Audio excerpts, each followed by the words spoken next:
নমস্কার। Ramakrishna TV YouTube চ্যানেলের পক্ষ থেকে সকল মা, বাবা, দাদু, দিদা, ঠাকুমা, ঠাকুরদাদা, দাদা, দিদি, ছোট ছোট ভাই বোনদের জানাই পাণ্ডবা নির্জলা একাদশী প্রীতি ও আন্তরিক শুভেচ্ছা। সবাই ভালো আছেন, ভালো থাকবেন। আমি আবারও চলে এসেছি শ্রী শ্রী রামকৃষ্ণ মিশনের শ্রীমদ্ ভগবদ গীতা সম্পর্কে আলোচনা করতে, যা সহজ সরল অনুবাদ ও ব্যাখ্যা করেছেন স্বামী লোকেশ্বরানন্দ মহারাজজি এবং সংকলন ও সম্পাদনা করেছেন স্বামী চিদরূপানন্দ মহারাজজি।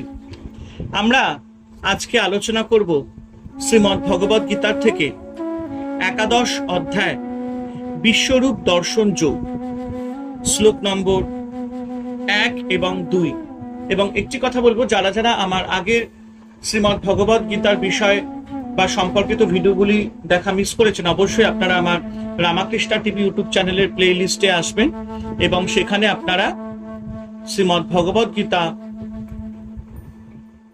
প্লে লিস্টে গিয়ে আগের ভিডিও বা এপিসোডগুলো দেখে নিতে পারবেন। তো চলুন আজকের আলোচনা শুরু করা যাক। অর্জুন উবাচ মদনুগ্রহায় পরমং গুহ মধ্যাত্ম সংহিতম যৎ তয়োক্তং বচস্তেন মোহহয়ং বিগত মম। অর্থাৎ অর্জুন বলছেন, হে ভগবান, তুমি আমার প্রতি অনুগ্রহ প্রদর্শন করে যে পরম গুহ আত্মতত্ত্ব বিষয়ক কথা বর্ণনা করলে তাতে আমার এই মোহ বিদূরিত হয়েছে। অনেক মহান ঋষি, সাধক এবং ভক্ত গীতার এই অধ্যায়কে অতি গুরুত্বপূর্ণ অধ্যায় বলে মনে করেন, কারণ পরম ভক্ত অর্জুনের প্রার্থনায় ভগবান তাকে ঈশ্বরীয় বিশ্বরূপ দর্শন করালেন। অর্জুন বলবীর্যের শিক্ষায় ও জ্ঞানে একজন শ্রেষ্ঠ পুরুষ হলেও গীতার প্রথমে আমরা দেখেছি তিনি অজ্ঞান মানবকুলের প্রতীক বা প্রতিনিধি। তিনি সাধারণ মানুষের মতো মোহযুক্ত। আপনজনদের মরণ স্মরণ করে তিনি ক্ষাত্র ধর্ম পালনের পরাঙ্মুখ হয়েছিলেন এবং আশঙ্কা করেছিলেন তার দ্বারা যুদ্ধে অনেক প্রাণ নষ্ট হবে। কিন্তু ভগবানের মুখে বিভূতি তত্ত্ব শ্রবণ করে এই ভ্রান্তি বা মোহ থেকে মুক্ত হয়ে তিনি শান্তি লাভ করলেন। যে সকল পরম গুহক কথা সাধকরা শুনতে পায় না এবং যা পরম জ্ঞানী পুরুষ ব্যতীত অন্য কেউ বুঝতে পারে না, সেই সব আত্মতত্ত্ব বিষয়ক কথা শ্রবণ করে তার মোহ দূর হয়েছে।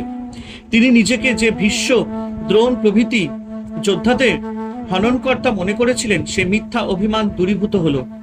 অর্জুন বুঝলেন কোনো কর্মেই তিনি কর্তা নন, ঈশ্বরই কর্তা। তিনি বুঝলেন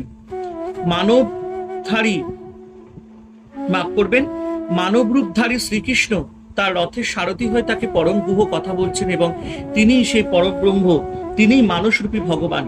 তাই অর্জুন বললেন, তুমি আমার প্রতি প্রেম ও করুণাবশত এতক্ষণ পর্যন্ত যা কিছু বললে তা অতি পরম গুহ আত্মতত্ত্ব বিষয়ক কথা। তোমার মুখনিসৃত সেই বাণী শ্রবণ করে আমার মোহ দূরীভূত হয়েছে। আমি আমার সকল মোহ এবং অজ্ঞতা থেকে মুক্ত হয়েছি। এখন আমি বুঝতে পারছি যে তোমার অনন্ত সত্তাই এই বিশ্বরূপে বিভূতি সমূহের মধ্য দিয়ে জগৎরূপে প্রকাশিত এবং তা তোমার স্বরূপের মাত্র এক অংশ। ভবাপয়ো হি ভূতানাং শ্রুতৌ বিস্তরস্য ময়া তত্ত্ব কমলপত্রাক্ষ মহাত্মমোপি চবয়াম। অর্থাৎ এই শ্লোকে অর্জুন বলছেন, হে কমল পত্রাক্ষ, ভূতগণের উৎপত্তি ও লয় এবং সেই সঙ্গে তোমার সোপাধিক ও নিরুপাধিক অক্ষয় মাহাত্ম্যের কথা তোমার কাছ থেকে আমি সবিস্তারে শুনলাম। আত্মজ্ঞানের দ্বারা যাকে প্রাপ্ত হওয়া যায় তিনি কমল পত্রাক্ষ বা ভগবান। ভগবানের উপাধিযুক্ত নিরুপাধিক মহাত্মা শ্রবণ করে অর্জুন বুঝলেন যে ভগবানই জগতের স্থূল ও সূক্ষ্ম কারণ। এই কমল পত্রাক্ষ পদ্ম পলাশ লোচন এই জগতের উৎপত্তি ও প্রলয় যা তোমা হতে হয়, তা তোমার কাছ থেকে আমি সবিস্তারে শুনেছি। শুধু প্রাণীগণের উৎপত্তি বা বিনাশ নয়, সেই সঙ্গে তোমার পরম মাহাত্ম্য অর্থাৎ তোমার নিরতিশয় ঐশ্বর্য, বিশ্ব সৃষ্টি প্রভৃতি কর্মের কথা এবং তোমার অসঙ্গতা ও উদাসীনতা ইত্যাদি ভাব সোপাধিক ও নিরুপাধিক অক্ষয় মাহাত্ম্যের কথা আমি শ্রবণ করেছি। হরে কৃষ্ণ কৃষ্ণ কৃষ্ণ হরে হরে, হরে রাম রাম রাম হরে হরে। জয় শিব শম্ভু, জয় দেবী দুর্গা দুর্গতি নাশিনী, জয় মা কালী। ওং নমো ভগবতে বাসুদেবায় নমঃ।